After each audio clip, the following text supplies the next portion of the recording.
అయితే ఇక్కడ ఏంటంటే హర్ష సాయి మీద మీరు ఇన్ని తప్పులు చేశారని, ఇదంతా చేశారని చెప్తున్నారు. పోరాటం చేస్తుంది మీరొక్కళ్ళే యాక్చువల్‌గా. రైట్. మరి ఇప్పుడు దీన్నంతటిని కామ్ చేసుకోవాలంటే ఇంతమందిని అప్రోచ్ అయ్యే బదులు డైరెక్ట్‌గా మీ దగ్గరికొస్తే అయిపోతది యాక్చువల్‌గా. మిమ్మల్ని అప్రోచ్ అవ్వలేదా? నన్ను అప్రోచ్ అయ్యాడు చాలా హ్మ్. సార్లు. హ్మ్. బెదిరించుదామని ట్రై చేశాడు. ఆ! ఏ అప్రోచ్ వర్కౌట్ కాకపోతే హ్మ్. బెదిరించాడు, హ్మ్. కేసులు పెట్టాడు, హ్మ్. ఫ్యాబ్రికేటెడ్ కేసెస్ పెట్టాడు. హ్మ్. వాళ్ళకి కావాల్సిన వాళ్ళతోని కేసెస్ పెట్టాడు. మీకు ఆ ఎఫ్ఐఆర్ కాపీస్ కూడా యెస్. పంపించాను. హ్మ్. సో దేనికి లొంగకపోతే తర్వాత డబ్బులు ఆఫర్ చేశాడు, అన్ని చేశాడు. హ్మ్.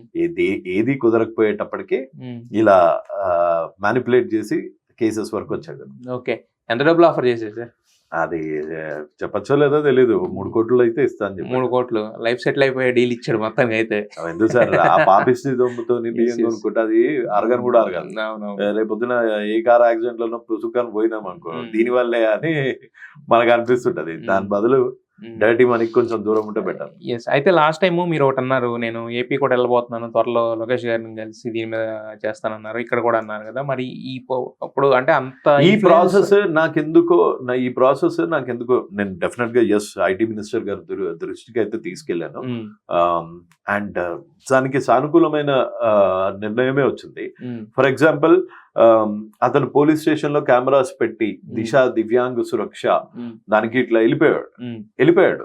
ఆ ఎంఓయు ఇమీడియట్ గా థ్యాంక్స్ టు రవిశంకర్ అయ్యన్నార్ గారు, ఆయన ఇమీడియట్ గా ఆ ఎంఓయుని క్యాన్సిల్ చేసి ఇతన్ని ఇన్స్ట్రక్ట్ చేశారు, నన్ను ఎక్కడ వాడుకోకు, నా వీడియోస్ ఎక్కడ పెట్టకు అని చెప్తే అయినా ఆ వీడియో ఇవాళ మార్నింగ్ వరకు సర్ఫేస్ అయింది. అయినా ఆ బాధితురాలని కూడా నాకు ఇంత పెద్ద మంది పోలీసులు తెలుసు, నువ్వు ఎవరి దగ్గరికి వెళ్ళినా నీకేం కాదు అని బెదిరించాడంట.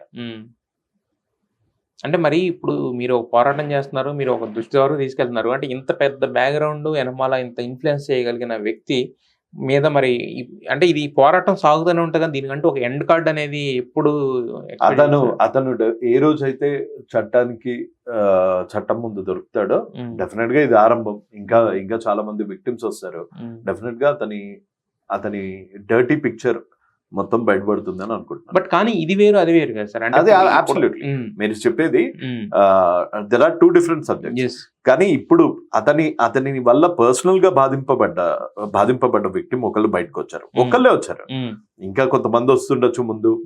ధైర్యం ఒకళ్ళకొకళ్ళు ధైర్యం కూడబెట్టుకొని ఇంకా కొంతమంది వస్తుండొచ్చు.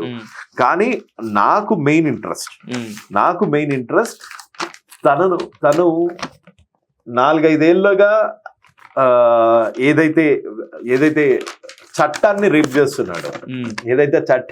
చేస్తున్నాడో బెట్టింగ్ యాప్స్ ప్రమోట్ చేసి దీనికి శిక్ష పడితే నాకు చాలా ఎక్కువ ఆనందం. లూప్ హోల్స్ అడ్డం పెట్టుకుని బయట అసలు ఇందులో లూప్ హోల్ లేదు. ఇది very clear act. Telangana gaming act IT act 2017 అన్నది very clear. Andhra Pradesh IT act 2019 అన్నది very straight forward. Supreme court guide lines కూడా ఉన్నాయి. సుప్రీంకోర్టు గైడ్ లైన్స్ కూడా ఎటువంటి బెట్టింగ్ యాప్స్ ప్రమోట్ చేయకూడదు, ఇన్ఫ్లుయెన్సర్స్ ఒకవేళ అలా చేస్తే వాళ్ళ మీద క్రిమినల్ కేసెస్ వేయండి అని సుప్రీంకోర్టు గైడ్ లైన్స్ కూడా ఉన్నాయి. ఆయన